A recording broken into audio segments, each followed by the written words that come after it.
What if, somewhere beyond the last known trail, beyond the frozen passes of the Himalayas, beyond maps, borders, and satellite images, there still exists a kingdom no ordinary traveler can reach? A place whispered about for centuries. A place hidden not only by stone and snow, but by something far stranger. A kingdom of wisdom, silence, power, and light. A paradise that appears only to those who are chosen. A city of enlightened rulers. A secret civilization concealed in the highest mountains on earth. Its name is Shambhala. For some, Shambhala is a myth. For others, it is a spiritual symbol. And for a few, it is something much more dangerous, a real place hidden in sight plain, protected by forces we barely understand. Think about that for a second. Human beings have climbed about 8,000 meters into the death zone, where oxygen drops so low that the mind begins to fracture. We have crossed deserts, sailed oceans, photographed the moon, and mapped Mars from millions of kilometers away. We can scan mountain ranges from orbit. We can model weather systems in real time. We can zoom in to roads from space. And yet one mystery refuses to die: the legend of a hidden kingdom in the mountains of Asia. Why? Why did monks, mystics, explorers, artists, spies, and rulers all become obsessed with the same invisible place? Why did ancient traditions describe it with such strange confidence? Why do so many stories insist that Shambhala cannot be found by force, only by destiny? Maybe this is folklore. Maybe this is metaphor. Or maybe the greatest secret in human history was never lost at all. Maybe it was protected. So tonight, we go into the mountains, into the thin air, into the blue ice, into the sound of prayer flags snapping against black stone, into the legend of a kingdom no one can find, or no one is allowed to find. What if the greatest secret on earth was never missing? Some doors are hidden for a reason. The story of Shambhala did not begin with the internet, conspiracy culture, or modern adventure books. It reaches much deeper, into Tibetan Buddhist tradition, into sacred cosmology, and into a world where geography and spirit were never fully separated. One of the most important traditions connected to Shambhala is the Kalachakra Tantra, a body of esoteric teachings that emerged in India around the 10th and 11th centuries before becoming deeply rooted in Tibet. In these teachings, Shambhala is not described as a vague dreamland. It has structure, it has lineage, it has rulers, it has purpose. That matters. Because most fantasies are soft around the edges, Shambhala is not. It appears in tradition as a kingdom with order, succession, memory, and destiny. A place of enlightened kings, a place where wisdom is preserved against the decay of the outer world. Some descriptions treat it like a hidden land beyond snowy mountains. Others treat it as a purified realm, accessible only to those who are spiritually prepared. And that tension, physical or spiritual, location or revelation, is exactly what gives the legend its power. Because Shambhala is never just a city, it is a threshold. To the corrupt, it remains invisible. To the arrogant, unreachable. To the unprepared, unreal. To the worthy, possible. And this idea appears again and again across human civilization, that the highest place cannot be taken by force, not by armies, not by greed, not by technology, only by transformation. Imagine the world in which such a story lived. Monasteries standing at 4,000 meters above sea level, stone walls holding in the smoke of butter lamps, scrolls opened by hands cracked from winter cold, monks chanting before dawn while the mountains outside remain black, frozen and silent, wind scraping across the plateau, snow blowing like ash. In that world, a hidden kingdom did not feel impossible. It felt near. The rumor spread, slowly, then widely. Pilgrims carried fragments of the story over mountain roads. Monks shared symbols. Travelers took home whispers. Over time, Shambhala became more than a teaching. It became an obsession, a place suspended between map and prophecy. But here the mystery deepens. If Shambhala was only metaphor, why did so many people try to find it as if it were real?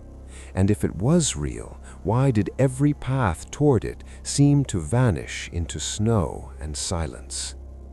The map was never the whole story. The legend of Shambhala survives because it is too detailed to dismiss easily. In many traditional accounts, Shambhala is not simply somewhere in the mountains. It is described as a great hidden kingdom, circular in form, surrounded by snowy peaks, with a radiant capital at its center. Some tellings speak of jeweled palaces, rivers, sacred gardens, banners, and avenues arranged according to cosmic design. And then, the imagery becomes even stranger. The city is arranged in 8 symmetrical valleys, resembling the petals of a blooming lotus, with the palace of the king rising like a golden stamen in the frozen heart of the world. Suddenly, Shambhala no longer feels like a random fantasy. It feels engineered, sacred, intentional, as if architecture itself had become prayer. That level of detail is unusual. People imagine paradise all the time, but they rarely imagine it with dynastic succession, political order, and prophetic chronology. Shambhala sounds less like a dream and more like a civilization. In some traditions, the kingdom is ruled by a line of enlightened monarchs known as the Kulika or Rigden kings. These are not ordinary rulers. They are guardians of sacred knowledge, preservers of higher teachings, protectors of a future humanity that may not yet be ready for what they hold. And then comes the prophecy. According to the tradition, a future king of Shambhala will one day emerge at the end of an age of darkness, an era of greed, violence, corruption, deception, and spiritual blindness. At that moment, the hidden kingdom will no longer remain hidden. It will reveal itself. Its power will rise, and a final confrontation will take place between wisdom and destruction.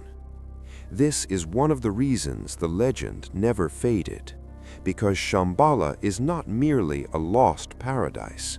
It is a sleeping force, not gone, waiting. And notice how modern that sounds. A hidden civilization, a last refuge of truth, a final battle when the visible world collapses. These are themes that still dominate films, novels, political fantasies, and apocalyptic movements. The symbols change, the hunger does not. Why do human beings keep returning to this idea? Why do we want to believe that somewhere, someone kept the light alive? And why does the dream of a hidden order feel strongest when the visible world looks broken? Every age invents its own doorway to hope. If you wanted to invent a hidden kingdom, There may be no better setting on Earth than the Himalayas. Stretching for roughly 2,400 kilometers, the Himalayan range forms one of the most extreme landscapes on the planet. This greater mountain system contains 10 of the world's 14 peaks above 8,000 meters.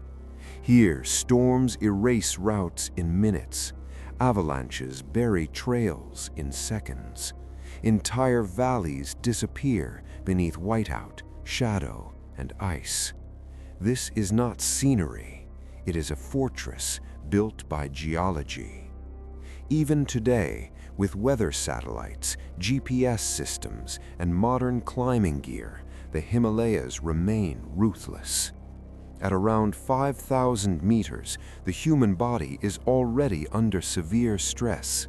Every breath contains only a fraction of the oxygen pressure available at sea level. The lungs work harder, the pulse races, sleep becomes shallow and broken, the head throbs, judgment slips, nausea rises. A simple decision can suddenly feel far away, slow, blurred, uncertain. And that is before the mountain truly begins. At that altitude, the chest tightens with every step. The air feels metallic and thin. Lips split in the cold. Fingers go numb even inside gloves. The blood seems heavier. The heart hammers against the ribs like a trapped bird. Snow shrieks beneath your boots with that dry, brittle sound that only deep cold can make. The wind slices the face raw. Sunlight burns the eyes by day, and at dusk the temperature drops so fast the whole world feels made of iron. Then comes the silence. Not city silence, not nighttime silence, mountain silence. A silence so huge it presses against the eardrums.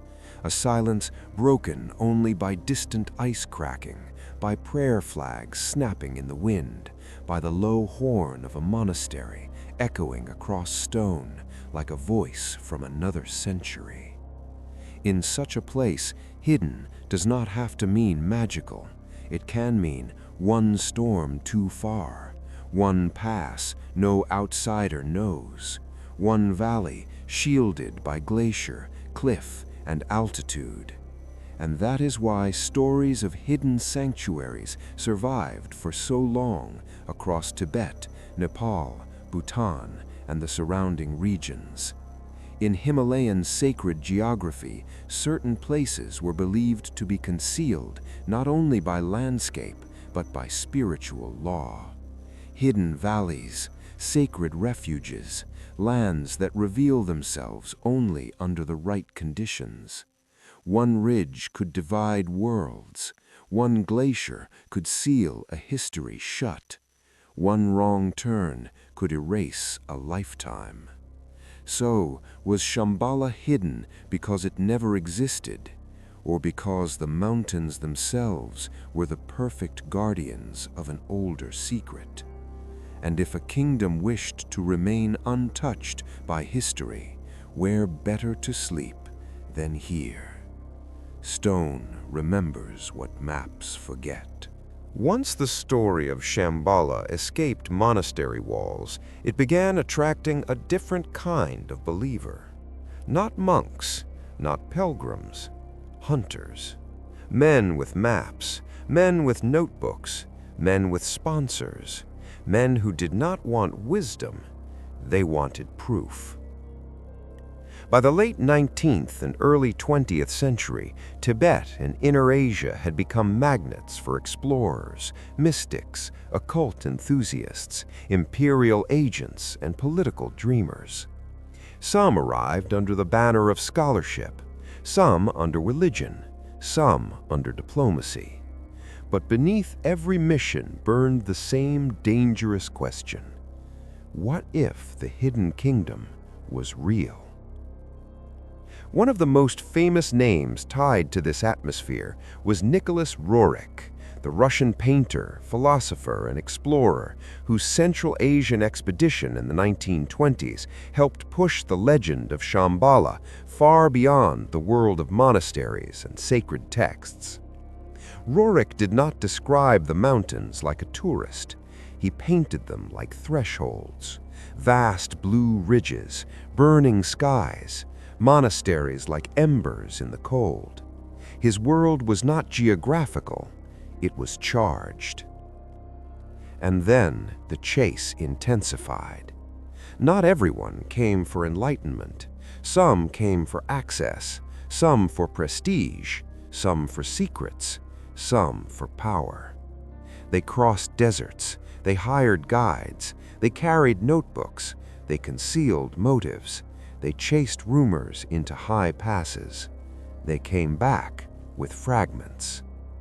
A warning from a lama, a route that ended in nothing, a valley glimpsed at dawn, gone by noon, a monastery not on any map, a light in the snow, a voice in the wind, a story too strange to verify and too seductive to forget. This is how myths harden, not through proof, through repetition under pressure. A monk seeks liberation, an explorer seeks discovery, an empire seeks leverage, an occultist seeks forbidden knowledge, a frightened century seeks rescue. And soon the legend becomes unstable, because each person brings something different into it: hope, fear, ambition, desperation, ego. When enough human hunger is poured into one myth, the myth begins to change shape, or perhaps it reveals the shape of those who seek it. What did these men really find in the mountains? Snow, silence, hallucination, altitude sickness, or just enough strangeness to convince themselves they had touched the edge of something forbidden? Why do those who chase hidden kingdoms almost always return with stories instead of answers? What did they actually see when the horizon opened? And how much of obsession begins exactly where evidence ends? Some journeys do not want witnesses. This is where the story turns darker. Because Shambhala did not attract only seekers, monks, and artists. In the 1920s and 1930s, Tibet and Inner Asia also drew the attention of intelligence circles, ideologues, and state operators who suspected that myth could conceal leverage. On the German side, the line is clear. The 1938 to 1939 Ernst Schaeffer expedition to Tibet moved under Heinrich Himmler's patronage and into the orbit of the SS. But the Soviet side makes the story even stranger. Inside the machinery of the early Soviet state stood Gleb Boki, the real-life head of the special department of the OGPU, a man linked not only to cryptography and secret operations, but also to esoteric speculation, hidden knowledge, and the possibility that ancient civilizations had preserved forms of influence modern science had not yet mastered. Around Boki and figures like Alexander Barchenko, Shambhala was not treated as harmless folklore. It was treated as a lead, a possibility, a door. In later retellings, this pursuit becomes almost unbelievable, a search for psychic leverage, ancient mental technologies, even the dream of a weapon that could act on consciousness itself. Whether exaggerated by myth or amplified by later occult literature, the core idea is what matters. Powerful men inside real security structures looked toward Tibet and the legend of hidden wisdom and wondered whether it could be used. Not just monks, not just mystics, not just SS officers, OGPU minds too. Two rival systems, Two modern empires, both staring into the same mountains, both asking the same forbidden question. Can myth become power? That changes the whole atmosphere. Because once states begin hunting sacred stories stop being safe. A hidden kingdom of wisdom becomes a fantasy of origins, superiority, destiny, control. A prophecy becomes a tool, a symbol becomes an instrument. And this is the real horror. A spiritual symbol can become propaganda. A prophecy can become political theater. A sacred geography can become an excuse for domination. Tibet itself was often flattened beneath the fantasies projected onto it. Outsiders turned it into whatever they needed: utopia, archive, laboratory, forbidden zone, origin point, occult reservoir. Real people vanished behind the myth. Real traditions were recast as raw material for someone else's obsession. But the legend of Shambhala survived even that. Why? Because beneath all the distortion, something older remained intact. The original force of the story was never about domination. It was about inner readiness, moral decline, preserved wisdom. The possibility that when the visible world is consumed by greed and violence, something incorruptible may still endure beyond it. That is why the myth outlived those who tried to use it. So, when empires, secret services, and ideologues chase a sacred story, what do they really reveal? The secret itself, or their own hunger? And how many sacred myths have been dragged through history by men who wanted power, not truth? Power always knocks on holy doors. This is the question that refuses to die. Is Shambhala an actual hidden kingdom somewhere in the Himalayas or Inner Asia? A valley protected by mountains, weather, altitude, isolation, and silence. A place omitted from the ordinary record of history? Or is it something else entirely, a coded spiritual teaching wrapped in geography so that the human mind can approach what the soul already suspects? There are at least 3 ways people answer this. The first is the literal interpretation. According to this view, Shambhala is a real place, but it cannot be reached through ordinary means. Its paths are concealed, its entrances protected, or its visibility dependent on conditions modern people no longer understand. This idea persists because history is full of places once thought impossible: sealed valleys, hidden monasteries, forgotten routes, underground cities, and communities that remained untouched for centuries. The second is the symbolic interpretation. In this reading, Shambhala is the enlightened state itself, the kingdom within, not a city on a map. The mountains represent inner obstacles. The hidden gate represents transformation. The difficult journey represents discipline. You do not discover Shambhala, you become capable of perceiving it. The third interpretation combines both. It says that a sacred place may exist in the world, but it cannot be entered properly without inner alignment. In other words, yes, there may be a location, but place alone is not enough.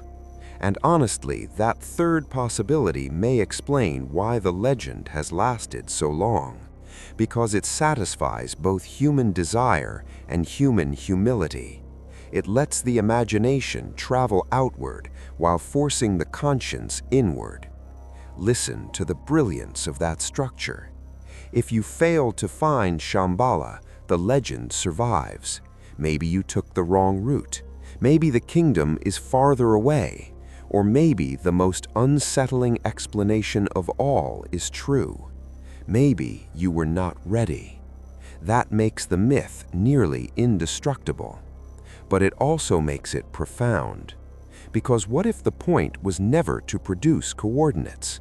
What if the point was to ask whether modern humanity has lost the ability to approach sacred things at all? Despite Google Earth scanning every square inch of the plateau, believers argue that Shambhala exists in a fold of space-time, a geographic anomaly that light itself cannot map. What if the hidden kingdom is invisible not because it is far away, but because we have become unable to see it? Not every secret is hiding from us. At first glance, Shambhala seems like a relic from another age. Prayer wheels, mountain monasteries, prophecy, sacred kings, ancient scrolls. And yet, the deeper you look, the more modern it becomes. We live in a world of permanent exposure. Everything is scanned, mapped, posted, archived, monetized, tracked, and indexed. Mountains are photographed from orbit. Human attention is measured in seconds. Personal thoughts become content. Mystery is flattened into searchable data. And still, the legend of Shambhala grips us. That should tell us something. It tells us that modern people are starving for the idea of the unreachable, for something that cannot be bought, cannot be tagged, cannot be streamed, cannot be hacked open and sold back to us as entertainment. In a world where information is cheap, mystery becomes priceless. That is why Shambhala matters, not only as a hidden kingdom, but as a symbol of protected meaning, a place where wisdom has not yet been converted into noise, a center that still holds, a refuge from distraction, corruption, performance, and endless collapse. And maybe that is why the myth grows stronger in unstable times. When institutions feel hollow, we imagine hidden guardians. When truth feels contaminated, we long for untouched knowledge. When the future feels violent, we dream of a kingdom that prepared in silence. This does not prove that Shambhala exists, but it explains why we need it. Need can create illusion, yes, but it can also expose absence. Human beings do not build powerful myths around nothing.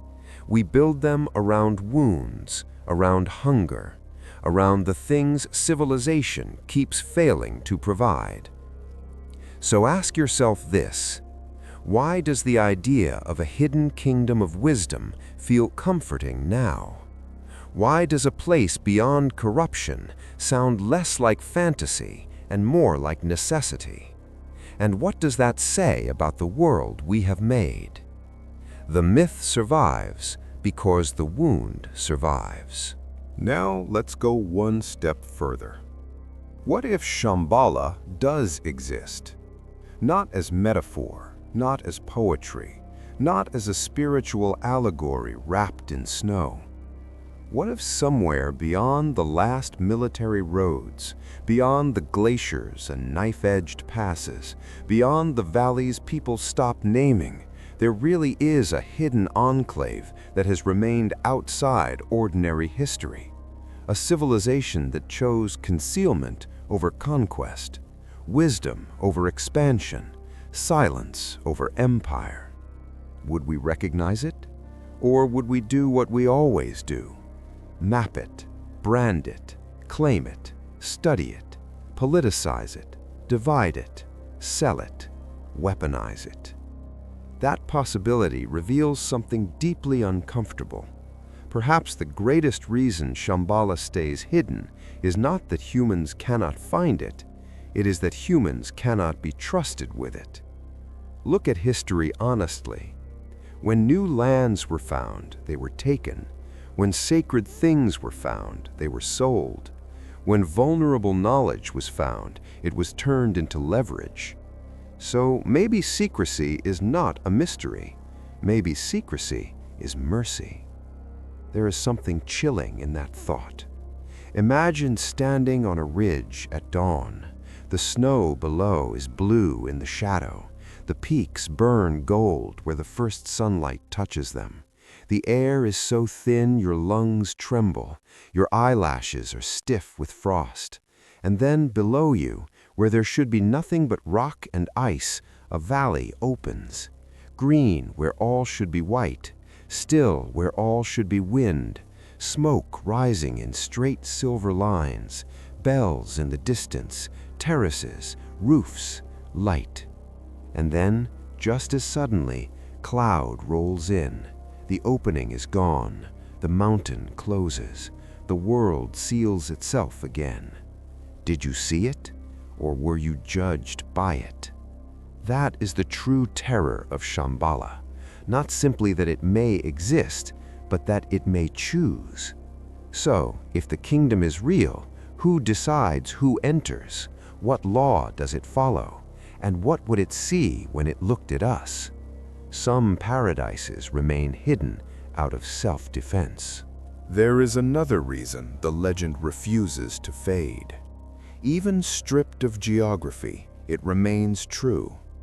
The hidden kingdom in the mountains is also the hidden kingdom within the self. Look at the structure of the story. The world falls into corruption. A rumor appears. The road becomes harsh. Illusions must be crossed. Purity matters more than force. The destination cannot be taken by violence.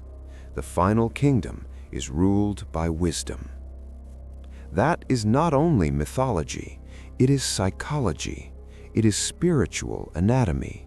It is an inner map. Inside every human life, there is noise and there is stillness. There is appetite and there is discipline.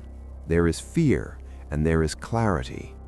There are inner empires built on greed, distraction, vanity, and resentment. And there are inner kingdoms built on attention, order, endurance, and truth. Shambhala, in that sense, is the name given to the part of the self that has not surrendered. And maybe that is the deepest reading of all. Because even if no hidden valley exists anywhere in the Himalayas, the legend still works. It tells us that the highest state cannot be reached through conquest, that wisdom requires preparation, that not every gate opens to demand, that the sacred does not reveal itself to a frantic mind. It also tells us something modern life hates to hear. Not everything valuable wants visibility. Some truths ripen in silence. Some transformations happen in seclusion. Some kingdoms are built where no one applauds. So perhaps the real pilgrimage to Shambhala begins not with boots in the snow, but with the terrifying act of becoming quiet enough to hear what your own life is missing. And maybe that is harder than crossing mountains. Mountains are outside us, but the hidden gates inside the self, those are guarded by distraction, ego, fear, habit, and every wound we never wanted to face. So what if the forbidden kingdom was always closer than we thought? What if the final pass was not in the Himalayas, but in consciousness itself? And what if the one place we avoid most is the place where the kingdom begins? The longest journey may be inward. For centuries, Shambhala has stood at the edge of human imagination like a mountain peak wrapped in cloud. A lost kingdom, a hidden civilization, a prophecy, a spiritual code, a dangerous obsession, a promise that beyond the visible chaos of history, something pure still endures. Maybe it is a real place hidden somewhere among the mountains. Maybe it is a sacred metaphor preserved through story. Maybe it is both, a location in the world, and a condition of the soul. What matters is this: the legend has survived empires, expeditions, distortions, and disbelief because it speaks to something permanent in us, the longing for a center, the hunger for incorruptible wisdom, the refusal to believe that greed, violence, and noise are the final shape of human destiny. The mountains keep their silence, the texts keep their symbols, the seekers keep walking, and somewhere between snow, prophecy, memory, and myth, the name Shambhala still burns. Not loudly, not for everyone, but enough. Enough to haunt explorers, enough to inspire monks, enough to seduce fools, enough to remind the rest of us that some truths are not missing at all, only hidden behind the kind of life we have forgotten how to live. And maybe the deepest twist is this: maybe Shambhala is not a place we go to, but a place we return from, changed, quiet, and finally aware of the weight of our own noise. So the next time you hear the word Shambhala, do not ask only, "Where is it?" Ask something more dangerous. What kind of world would need such a kingdom? What kind of person could enter it? And if the gate opened for 1 second, would you be ready to step through? The kingdom may be hidden. The question is not.